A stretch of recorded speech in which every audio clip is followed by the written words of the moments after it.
మీ అక్క, మీ చెల్లి, మీ తమ్ముడు లేదా మీ అన్న, అందరినీ కవర్ చేశాను కదా. ఎవరైనా కూడా తప్పు చేస్తే వైఫ్ కానివ్వండి, హస్బెండ్ కానివ్వండి, చాలా జాగ్రత్తగా కవర్ చేస్తారు, ఎవరికి బయటపడనివ్వకుండా కదా.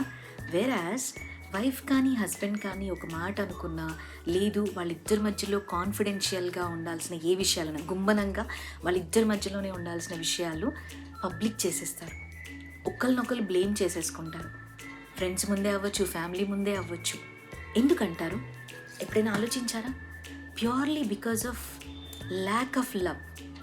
అంటే ఇద్దరికి ఇద్దరు ఓన్ చేసుకోలేకపోతున్నారు. అందుకే నేను ఇద్దరి తరఫున మాట్లాడుతున్నానండి.